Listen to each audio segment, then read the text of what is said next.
Estimados maestros y maestras, ya extrañaba regresar nuevamente y ahora estoy de vuelta con las pastillitas educativas en la que de manera breve, concisa y muy didáctica como siempre voy a explicar cómo aterrizan las políticas educativas en nuestro quehacer pedagógico diario. Y hoy día vamos a hablar sobre la coherencia de la planificación curricular en una sesión de aprendizaje. Y digo coherencia porque tenemos que relacionar los elementos del currículo y las actividades que uno propone.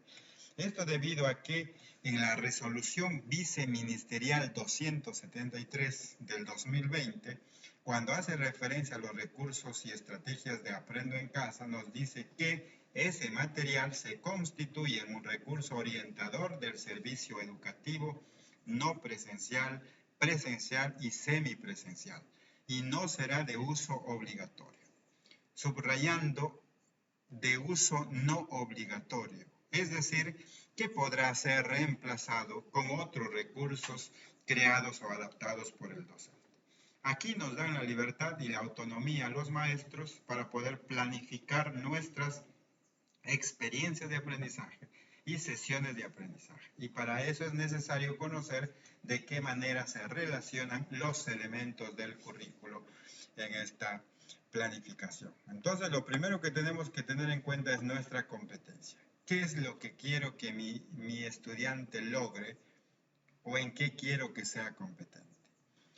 Pero como la competencia se logra a lo largo de toda la educación básica, lo más cercano para nosotros es el desempeño.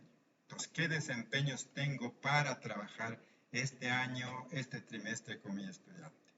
Y luego, estos desempeños, ¿a qué parte del estándar hace referencia o se relaciona con qué parte del estándar? Para saber que estamos logrando la competencia de manera gradual.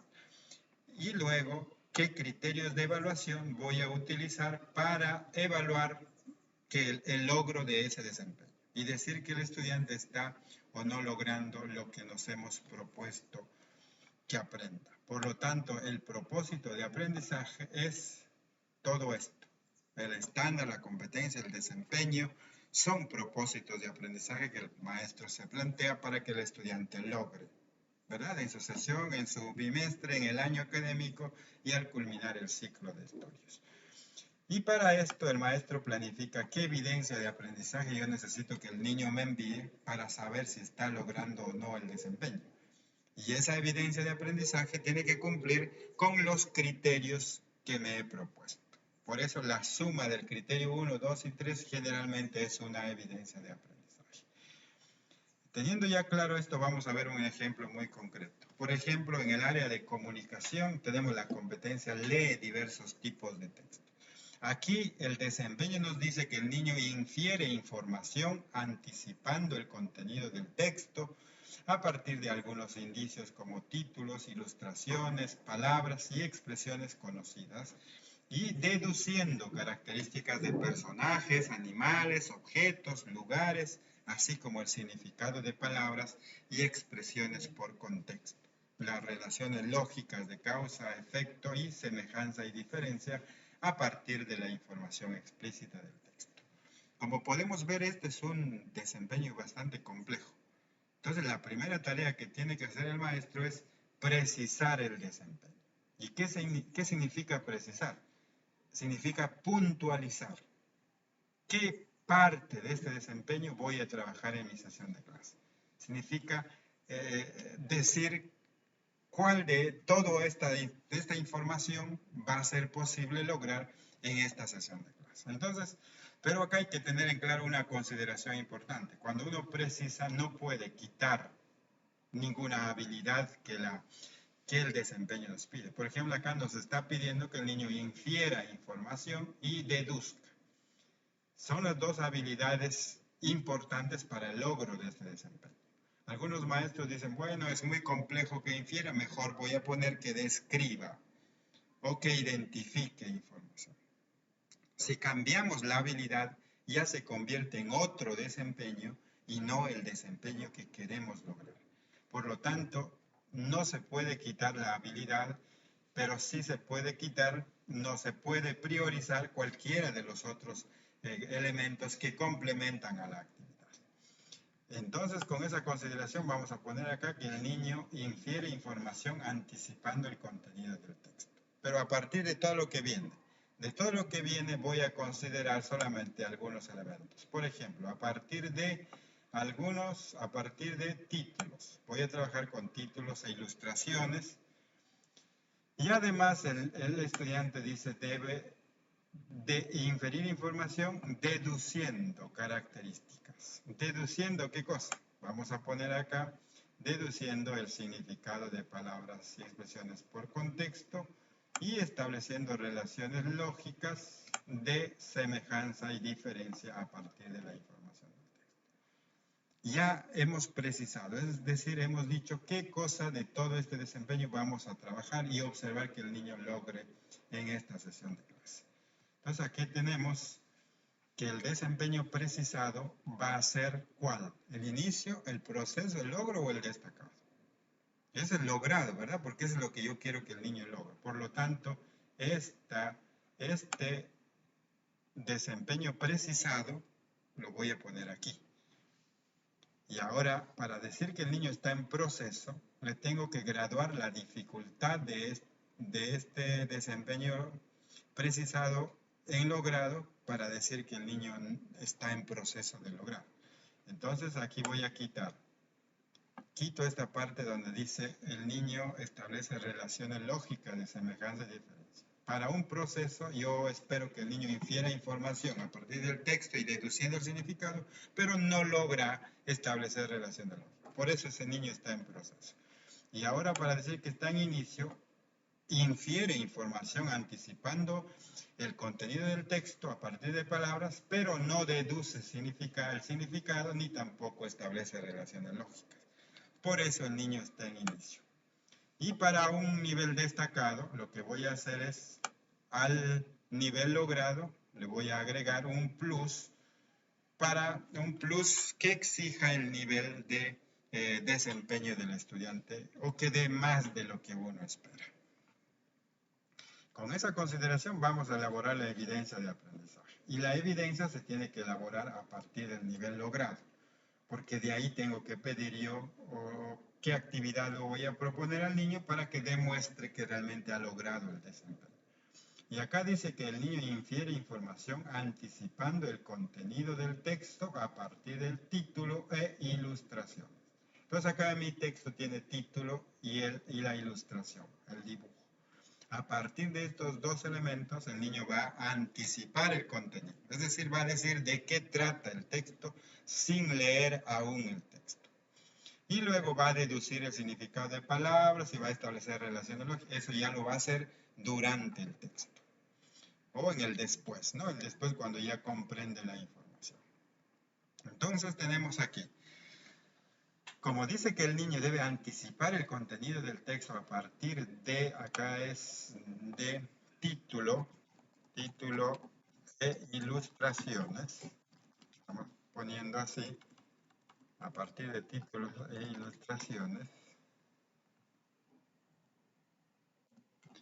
Entonces, ¿qué pregunta le voy a hacer al estudiante para decir que está anticipando el contenido del texto? Entonces pongo mi primera pregunta. Lee el título del texto, Incómoda vecina, y observa la imagen. Luego responde de qué tratará el texto. Con esta pregunta estoy haciendo que el estudiante logre esta parte del desempeño que quiero. Ahora, una segunda pregunta. ¿Por qué se dirá que es incómoda? Nuevamente, logro esta parte a partir de la palabra incómoda. Ahora voy a seguir operativizando todo lo que viene acá. Y dice, infiere información deduciendo el significado de las palabras. Por lo tanto, aquí hago una pregunta donde diga, ¿por qué la rana le dijo a la gallina que era una incómoda? Deduciendo el significado a partir de palabras. Palabra incómoda. ¿Qué significa alborotar en el texto? Y alborotas tanto por un simple huevo. También deduce a partir del significado de la palabra. Ahora, estableciendo relaciones lógicas de semejanza y diferencia. Entonces ahora voy a ver trabajar semejanza. Y acá pongo para semejanza en qué se parece la gallina a la rana. Y en diferencia, ¿cuál es la diferencia que existe entre una gallina y una pata? Ya está. He logrado elaborar mi evidencia de aprendizaje con mis preguntas, que voy a pedir que el niño responda, de tal manera que pueda garantizar que si el niño responde a estas preguntas, está logrando el desempeño que me he propuesto. Miren cómo se operativiza, cómo aterriza el desempeño en una evidencia de aprendizaje. Por eso es que no podemos sacar copia de ningún libro o de alguna editorial que produzcan sus textos con sus preguntas, porque esas preguntas no están alineadas a un desempeño que queremos lograr o que el maestro ha previsto para el estudiante. Lo que sí puede hacer es guiarse, de repente esta pregunta me sirve, modifico y lo pongo acá, eso sí, pero no podemos sacar copia a esas preguntas y dárselo al niño para que lo resuelva, porque no tendría un sentido pedagógico que está relacionado con coherencia a la planificación que el maestro ha elaborado, ¿verdad?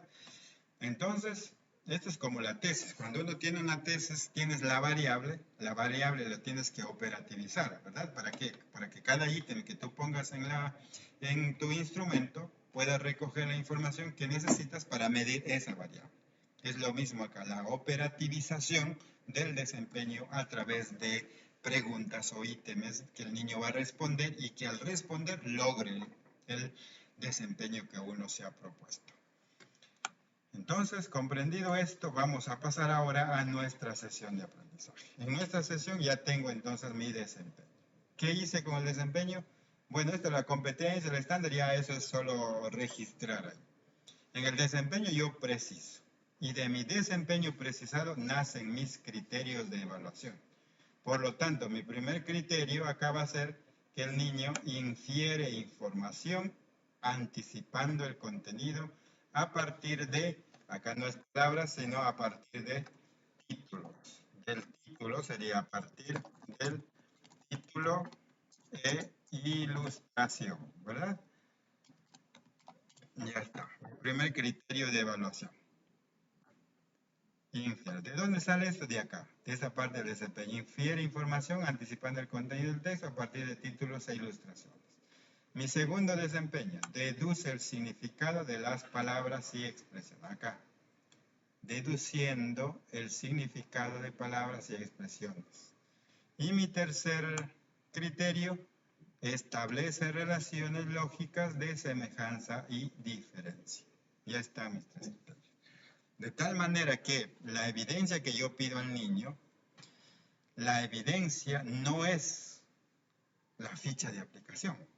Yo acabo de escuchar una ponencia en la OGEL 04 y ponen como evidencia el cuadro de doble entrada. El cuadro de doble entrada es un medio a través del cual se va a demostrar que el niño va a dar evidencia al niño de que ha aprendido. Lo mismo acá, la ficha de aplicación sería el medio a través del cual va a demostrar. Pero lo que yo quiero como evidencia es que el niño comprenda el texto de manera inferencial. Y para demostrar que comprende, tiene que responder las preguntas de la ficha de aplicación. Porque también yo podría poner ahí que el niño lee comprensivamente e infiere la información y lo representa a través de una dramatización. La dramatización sería el medio a través del cual presenta y demuestra que ha aprendido. Entonces, desde un enfoque de procesos, no se mira el producto como resultado del aprendizaje. Porque ¿qué pasa si la mamá elabora el cuadro de doble entrada? ¿Cómo garantizas que el niño haya hecho realmente? Pero como tú pones como evidencia, el niño lee comprensivamente, ahí sí me tiene que demostrar que lee. Y para saber que lee, yo cuando retroalimento tengo que preguntar sobre cómo fue ese proceso y qué cosa comprendió, ¿verdad? Entonces, desde un enfoque de procesos, se mira la evidencia de aprendizaje desde una manera muy distinta. Esto lo vamos a ver en una próxima pastillita con más detalle, la diferencia entre una evidencia y un producto. Bien, entonces ya tengo aquí mi criterio y mi evidencia. Y acá, como ustedes se podrán dar cuenta, los criterios son bastante genéricos y bastante difíciles de comprender por el estudiante. Por ejemplo, si decimos que el niño infiere información anticipando el contenido, ya, pero si tú le das ese criterio al niño tal y como está, el niño no sabe qué será infiere, qué será deduce el significado, qué será establecer relaciones lógicas. Todo lo que tiene que hacer el maestro es digerir el criterio, es decir, convertir en un criterio que el niño pueda comprender. Por ejemplo, en lugar de poner infiere información anticipando el contenido, yo le podría decir al niño este criterio para que él marque y diga, antes de leer el texto, me fijé en el título y la imagen y pude decir de qué trata el cuento. Eso sí es más digerible. En lugar de decir deduce el significado, podría el niño decir, puedo mencionar adecuadamente el significado de las palabras y expresiones del texto. Y acá podría poner entre paréntesis qué palabras son. Y finalmente, en lugar de decir establece relaciones lógicas, podría el niño decir, puedo mencionar con claridad en qué se parece la gallina a la rana y en qué se diferencia la gallina de una pata. De tal manera que el niño al responder la ficha, luego pueda hacer su autoevaluación y decir, sí, logré hacer esto y esto y esto. ¿Qué pasa si el niño al resolver la actividad solamente cumple con el primer y segundo criterio? El tercer criterio no lo hace. Entonces ese tercer criterio pasa a convertirse en una evidencia de que el niño no lo puede hacer. Por lo tanto, es una necesidad de aprendizaje del niño. ¿Y qué tenemos que hacer frente a la necesidad de aprendizaje?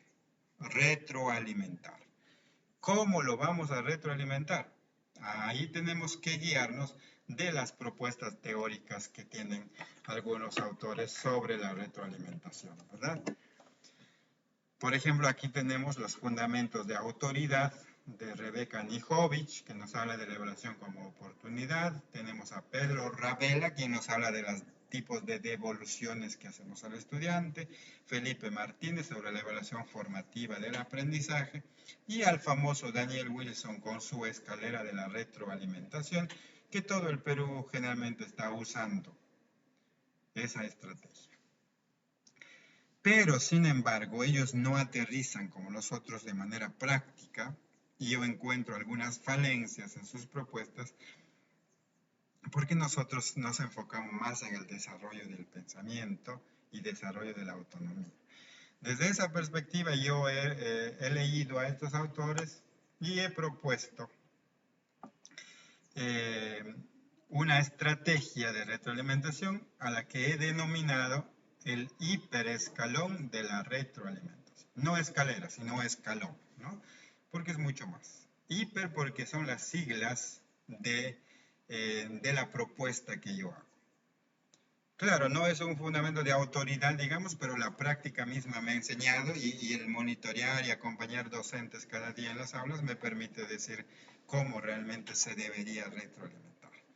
Pero este tipo de retroalimentación, la propuesta de ellos, la crítica pedagógica que tengo a ellos y la propuesta que yo hago, lo vamos a exponer en una próxima pastillita. Pastillitas educativas que pienso hacer siempre para estar al tanto de lo que debemos aportar como maestros para hacer un mejor trabajo. Gracias maestros por escucharme. Nos vemos en la próxima oportunidad con otra pastillita educativa. Compartan la información y hagan sus comentarios. Muchas gracias.